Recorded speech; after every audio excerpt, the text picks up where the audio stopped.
Hi, welcome to videos on unlock filters. So in this video we'll see the bandpass filter, both theory and simulations. Let us first see the transfer function of the bandpass filter. So this is the transfer function of a bandpass filter. If you can see here, this is a second order filter and having two poles at appropriate positions, and you can see on the numerator you have A1S. So this indicates there is a zero at the origin. So as per this particular transfer function, the center frequency gain is A0 Q by omega naught, where Q is the quality of the poles and omega naught is the center frequency of the bandpass filter. So this is how the for this particular transfer function, this is how the poles location will look like, and then this is uh, corresponding to the zero at the origin. You can see there is a zero at the origin, and of course you can see there are two poles which are complex in nature for this particular transfer function, and one more zero is at infinity, so only one zero is at a finite point which is at the origin.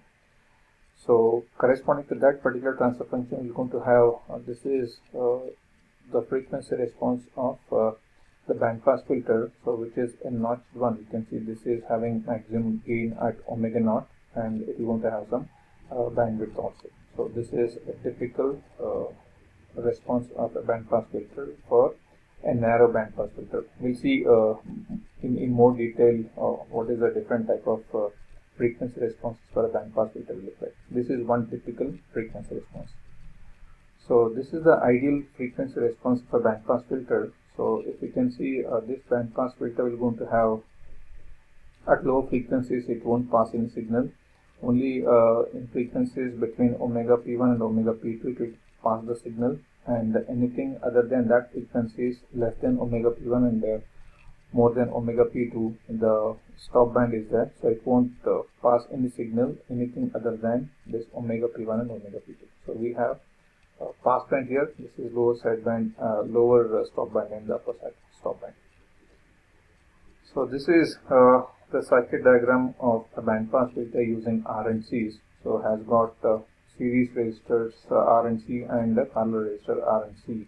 So let us first obtain the transfer function for this particular RC network and try to see whether it whether it is same as that of the typical transfer function what we shown in the previous slide.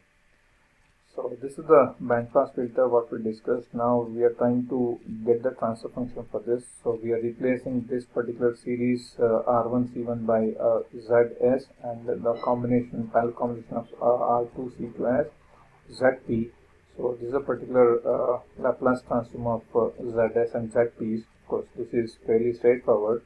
You can easily understand all these things. So we are trying to get the expression for ZP and ZS in the Laplace transform.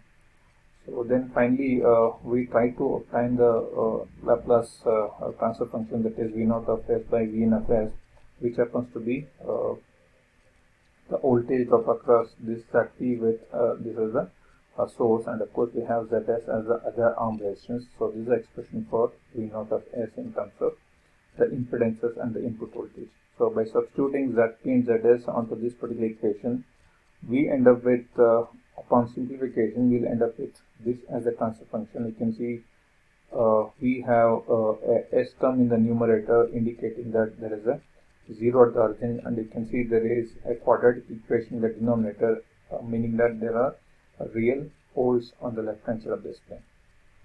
So this is the circuit diagram, the transfer function, and this is the expected transfer function of a bandpass filter, which you can see here. This is the transfer function. You have a S term here, you have a S term here, you have A1 replaced by R2 C1. This is actually the magnitude now. And we will see, okay, here this is for a particular frequency, that is a single frequency, that is center frequency F0, which is omega naught here, but this is slightly different. It is not having a single frequency. We'll see actually what is the frequency response of this type of RC network which is getting the bandpass filter. This is actually the frequency response of the circuit what we have shown over here. This has got series resistance and parallel series RC and parallel RC.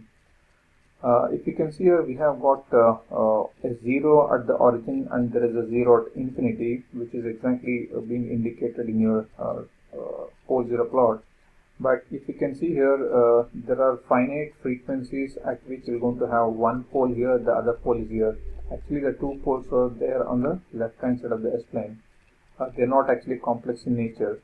So that's what is the frequency response of a bandpass filter with wide bandwidth looks like. So this is a wide band frequency response of a wideband bandpass filter. That's what we are talking about. So this is a wideband bandpass filter. So for which we will assume the values of R1, R2 as given over here and the corresponding values of C1, C2. Upon substituting the values of R1, R2 and the capacitance values, so the first cutoff frequency FP1 lies at 14.4 Hz, which is over here, which is at very low frequency. Of course, this is for a given values of R1, R2 and C1, C2. And this is FP2, the second cutoff frequency, which is over here, is located at 17.5 kilohertz. And this is a corresponding transfer function for that particular R1, R2 and C1, C2 values. So let us do the simulation of this and then try to understand, okay, how does this wideband bandpass filter would work. And this is the exact circuit what we'll be simulating. So we'll go to LTSpice simulator and try to get the wideband bandpass filter response. As it was mentioned, okay, this is a circuit diagram of a bandpass filter with wide bandwidth. So let me run this. This should have a very low first location of the pole, and you can see this is okay. We can actually find out what is the 3 dB bandwidth here.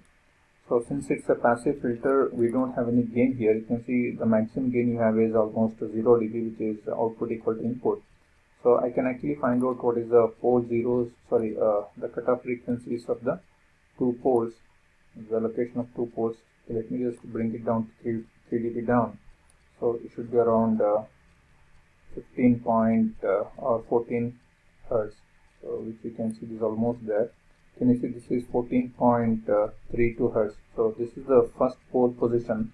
The second pole position is somewhere around 17. So you just try to concentrate here. It should be around minus 3 dB. So now I just went past minus 3 dB. Now it's somewhere here. Now you can see 17.71 kilohertz is the second pole frequency. So these are the two cutoff frequencies of this bandpass filter, meaning any frequencies between 15 hertz to 17 kilohertz, it will not have the attenuation, but frequencies below 15 hertz and above 17 kilohertz, it is going to have attenuation at the rate of 20 dB per decade on either side. So we will see the 20sim simulation of the same thing. Of course, we can move this two pole frequencies FP1, FP2 by changing the R1, R2s, because we know the expression for the cutoff frequency is given by FP1 is given by. So if you want to change FP1, both R1, R2 and the C1 will decide, and the FP2 is decided by again R1, R2 and the capacitor C2. So let us edit the transfer function in the 20sim using this particular transfer function and try to see the simulation of that. So let me just go to, okay, this is, we have seen the LTSpice. Now it is a 20sim simulator. So for the corresponding values of R1, R2, C1, C2 for wideband bandpass filter, so this is the transfer function what we have. By substituting the values of R and C into this, so we end up with this is the transfer function, which is 10 milli into S and 1 into 10 power minus 7 S square plus 11.1 milli S plus 1. So let us edit these things. So we should locate the poles at 90 radian per second and around 1,12,000 so on, so radian per second. So let us go to 20sim and try to get the simulation and try to see the locations of poles and zeros and as well as the Bode clock. So this is how it looks like. You can see we have actually did this screenshot of it. You can see it's almost at minus 90. This is minus 1.1 into 10 power 5, which is the second pole position. You can see 0 is at almost origin, which is e power minus 17 is almost at the origin. And you can see this is a Bode plot. It has got a wide bandwidth. You can see now this is around 100, this is around 10,000 kiloradian per second.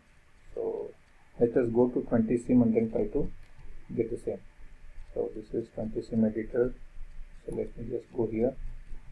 So we are looking at implementing this particular transfer function. We are looking at implementing this transfer function which has got,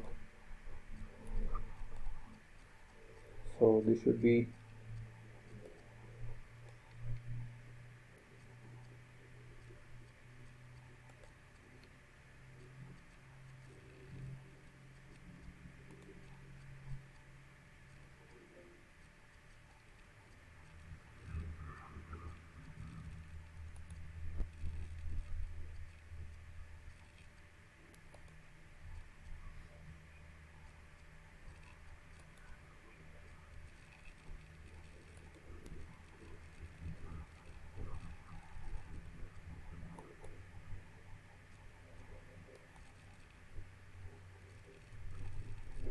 let me just bring this down here. So I have, this should be, let me edit it as 10 e power minus 3. This is 0 and then this is 1 into, this is of course this is already edited. Let me say OK. When I say OK, so I can see the pole 0 plot. You can see the pole is at 0 is at the origin, and the pole is not exactly at the origin. It is around at 90 radian per second. This is at around 11,000. That you can actually note down the, you can actually see the position of the poles and zeros, which we can get it using this pole zeros. You can see here the pole is at minus 90 point something, and okay, second pole is at minus 1.1 into 10 power 5, and the 0 is at almost at the origin. So this is the pole 0 position, and we can see the Bode plot of that. So this is the Bode plot. We can see actually we can run this and can try to find out what is the location of. So I can just go to top. I can see magnitude is now almost minus 0.9. So let me come 3 dB down here. So if I come 3 dB down, so it should be minus 3.9. So at minus 3.9, it's around 90 radian per second. So that's what is expected. On the other side, it is again minus 3.9. It's around, so let me just have a look at minus 3.9. So I'm almost there. This is 112. So this is,